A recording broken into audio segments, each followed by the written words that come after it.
growing your followers for free. Now you can use things like Facebook ads, Twitter ads, LinkedIn ads, Google AdWords to grow your following, but you don't have to do that. I'm going to show you a few techniques that will grow your followers completely for free. Okay, so how are we actually going to do it? Well, we're going to start off by creating engaging content. So that's things like creating blogs, producing pictures, creating videos, writing text, or a combination of all these. Text and pictures is by far the best. Now these can be all of your own creations, so it could be your own blogs that you've written, your own pictures that you've produced, or your own videos that you've made, or you can find ones that other people have done that are relevant to your market, or more importantly, relevant to your target market. One bit of warning, don't start sharing your competitors' content. Otherwise, you may just be advertising them, and we don't want that. So finding people that complement your industry, complement your market, is the best place to look. One other thing in terms of blogs, once you have someone on your blog, it's very similar to getting someone onto your website, because quite often your blog is on your website. You have complete control of them there. You have no other competitors. You can try and get them into your sales funnel. You can try and get them into your subscription list for your newsletter. Whatever it is, you have complete control. So if you haven't got a blog yet, it's definitely worth trying one out, and you'll start to see a better conversion for social media as soon as you do. Now, if you're using Facebook or LinkedIn, you want to be posting twice a day. The reason for that is for both of these, a status will stay up for about 3 to 4 hours at a time. So if you're posting 10, 11 per day, so you'll just fill up someone's newsfeed, and in all honesty, you'll just begin to annoy them. So if you put 2 a day, you can put a couple more, 3 or 4 every so often, but not every day. Most days, just be aiming for twice a day. On Twitter, we want 4 to 7 times a day. The reason for that is because a post only tends to stay up on average for about 5 to 10 seconds. So we do need to post more on there. Okay? Now we can use lots of call to actions. Now,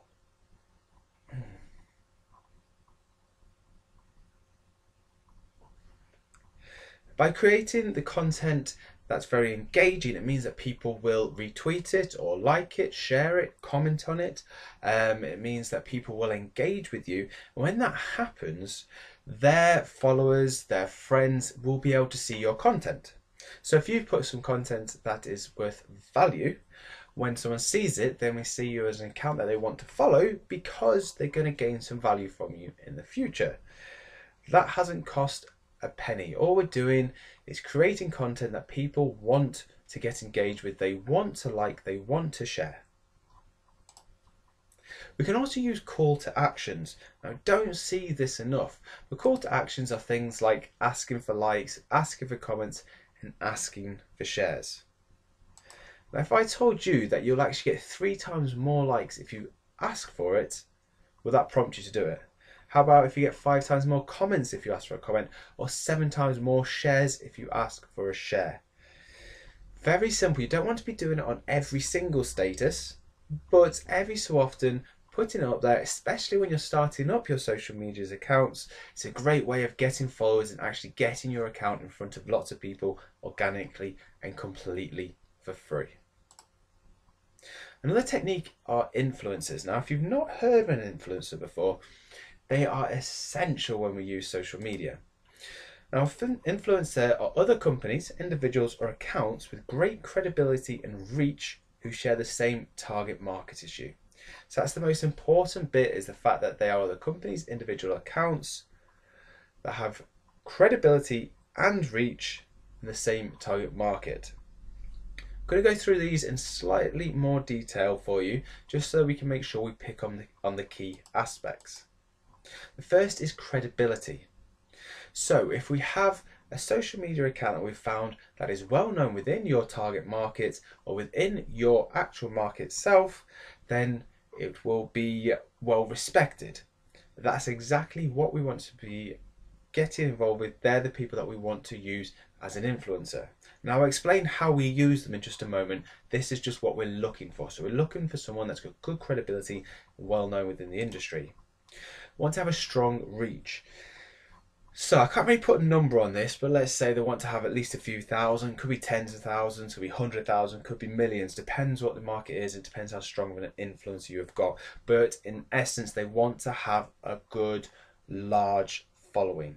So they want to have considerably more than you. In truth, they want to have a lot of people that are following their social media accounts. When I say following their social media account, they want to be your target market. So if they've got a lot of credibility within your target market or within your market, then we can presume that a lot of those followers will be there for a similar reason as you, and a similar reason they'll want to follow them, they will want to follow you as well. Got to have good relevance. So they need to have some kind of link for what you do. They don't want to be direct competitors, but let's say you are a search engine optimization company. If you found an influencer that was really well known, great credibility, really strong reach, that did web design, you can presume that a lot of people that do web design will then want search engine optimization afterwards. So they could be someone that's going to have good relevance to your social media account. Also needs to have similar timings. Now by this I mean that if you are based in the UK and the influencer is based in America, you may find that the timings just don't really work. When you're online, they're not. When they are, you're not. And if you can try and keep to the same kind of time zones, that does tend to work quite well. But also, if you start to notice that they post at similar times to you, then that can also work really well, because it means they tend to be on the social media at the similar times as you. So when you post something or you try to interact with them, they're going to see it live. They're going to see it there and then, rather than it just being a message that I received by email. And also location can be very important. If you only sell within a specific area, then having an influencer that is well known within that area could be essential. So if you only sell, let's say, to London, having a good influencer, a good people that is going to be following them, that live in London or around London, they will be a great influencer for you. So how do you find them? Well, they're often complementary companies. As I've already mentioned, the SEO, search engine optimization, it could be something like a website design company. They can be competitors. Now, I'm saying they can, they strictly shouldn't be. But you may find you'll have some kind of connection with them. So you may have some kind of overlay. Let's say the web design company also does social media training. The search engine optimization company also does social media training. There is some kind of overlay, but we can still complement each other enough. They can be industry bodies. So if your industry is regulated, then it may be them, because a lot of people will follow that industry account to find out the information they need to know about that market. It can be popular blogs, and I think popular blogs is a really, really good one. So if you do know an influencer that uses social media account as well as blogging a lot, then it means that people are there for their content and they tend to get quite loyal, which is fantastic and exactly what we want. Shared interest is a very interesting one as well. If you tend to find that you post about similar things, then you may find that they start to like the content that you're putting out, which is exactly what we want. Again, I'm going to expand on how we use influencers in just a moment, but if you tend to find you a message about similar things, similar markets, similar industries, then that's definitely a positive. And also, they could be public figures. People like Lord Alan Sugar, or Sir Richard Branson, or Bill Gates, someone like that. If you had someone like that as an influencer, that could be fantastic. Or it could even be a celebrity, or it could just be someone that's well known within your industry, that's seen as a little bit famous, they're known well in the public eye. So little examples of this. An influencer for a commercial window cleaner. So someone that doesn't clean your house, they just work with businesses. Good influence for them could be commercial letting agents, business consultants, commercial landscape gardeners. So essentially, people that are following these accounts will be the similar kind of target market as the commercial window cleaner will be looking for. So people that are following a commercial letting agency more than likely will be following them because they want to let some kind of commercial building, which they will then have windows that will need cleaning. We've seen the link here. It's the same with landscape gardeners, people that need their commercial properties kept clean, grass cut. They will also want their windows doing as well. Okay, so these could be good influencers for the commercial window cleaner. Our aims for the influencers is to be visible to their followers. So if they have followers of, let's say, 100,000 people, when we start to interact with them, our aim is to get in front of all of them. And as soon as we start to get in front of 100,000 people at a time, you'll start to gain them as followers very, very quickly. We want them to share your content, because as soon as someone that's influential shares your content, you will get a sudden increase in followers, because people trust that influencer. They've already got credibility. And in turn, that will increase your credibility.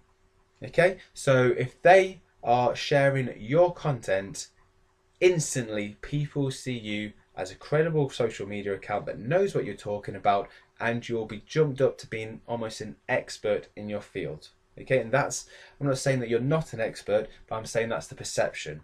All of a sudden you've been a nobody, but because an influential account that has great credibility, well known within the marketplace, shares your content, people instantly think, well, this account here must have some notoriety about it. It must have something good to share. So therefore, I'm going to start following it. And there you've got an increase in followers completely for free. Also, we want to increase our followers of your target market. That's the really important thing here. We can assume by having good influential accounts that are influential in your market means that the followers of them will be your target market, and as soon as we start to get in front of them, they'll start to follow you. So how do we actually do it? How do we profit from them? Well, first off, we like them.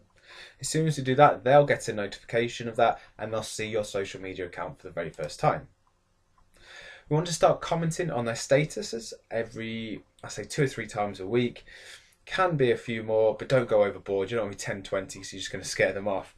But just often enough so that they can see your name regularly. And when you comment on them, you don't want to be saying, oh, good status, well done. Yeah, like we say, give some value back. If they've asked a question, answer it. If they say a statement, support it. Or if you wish, go against it. But just give something that's going to start a discussion, but most importantly, add some value. Share their statuses. So if they post something good, share it, because whenever you share it, they'll get a notification. Whenever you retweet it or favourite, they'll get a notification, so your name is regularly getting in front of their face. If you find a good influencer, write it down. Believe me, it's very easy to forget who they are. And what we want to be doing is stages 2, 3 and 4, regularly doing that. Okay, so on a weekly basis, like, share and comment. And by doing that, you'll get in front of their account, get in front of their face, they'll see your account regularly, and believe me, they will take a look at your account. If you are putting great engaging content out there as well, then they will begin to share it, I promise you, because it can be from time to time difficult to find enough content. So if you're providing great content for them, they may just decide to retweet something that you've written. And all of a sudden, that one message has gone out to 100,000 people. Imagine that, being able to get your business in front of 100,000 people completely for free. Okay, so that's why we want to really make sure we get a good influencer that has a nice strong reach, that's nice and active. So how can we do it? Now this is quite particular to Facebook. On Twitter, you can just do it because it's already logged in as your social media account, but I wanted to show you this on Facebook, because most people, when they use Facebook and write a status or something as the business, they'll do it while logged in as themselves, which is great, that's fine. But what you can actually do in the top right hand corner of Facebook, there's just a little arrow. If you click on that, you'll see it'll say use Facebook as. And if you just select your business account, you will become your business. So you'll notice just along top here where you'll normally see your name, or in my case I'll normally see my name, which would be Dom Ryan. It's now Dom Ryan SM. So I am now this social media account. So if I press Facebook here, I'll have nothing on my newsfeed. If it's the first time you've done it, you'll have nothing there. That's because you don't have any friends, you haven't liked anyone, because this isn't you. This is your business. This is your fan page. This is your business account. So what you can do is start going into your influencers and like them as your Facebook fan page. So they'll get a notification, not that you as a person likes them, but you as a business likes them. And now whenever you like or share them, they'll get the notification that it was you.